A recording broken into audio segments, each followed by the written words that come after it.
Pour les comptes de ce match, les tout premiers de la saison pour les stades Kachalabonzola.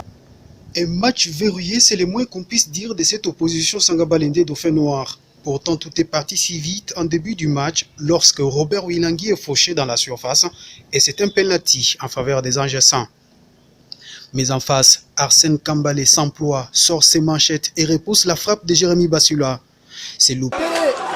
Jérémy Bassula qui rate ce penalty, il rate complètement l'occasion d'ouvrir le score pour Sa Majesté Sangabalende. Peut booste les énergies de Goma Tracian et oblige Sangabalende de se retrancher dans son camp. Sur quelques frappes, notamment celle de Moyindo Kirenge, ancien de Sangabalende, le portier Kalambayi est bien présent pour éviter les pires. La partie va rester équilibrée jusqu'au citron. Des deux côtés, l'intention reste de gagner et les entraîneurs injectent de nouveaux souffles afin d'échanger la donne. Va laisser sa place à Badiba Kepongo.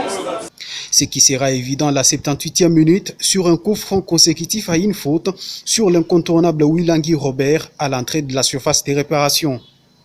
Dans son petit tir, Andy Bikoko loge la balle au fond de filet, accordant ainsi l'avantage à son équipe.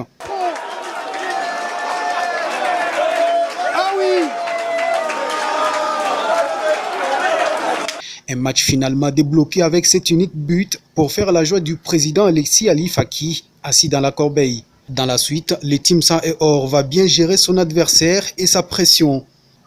Avec cette victoire devant Dauphin Noir, Sangabalende inaugure bien sa série de matchs à domicile après les rendez-vous manqués face à Lubumbashi Sport et attend de pied ferme Rangers pour sa prochaine sortie. L'arbitre qui siffle à la fin de la partie au stade Kachalabonzola avec cet avantage de Sa Majesté Sangabalende grâce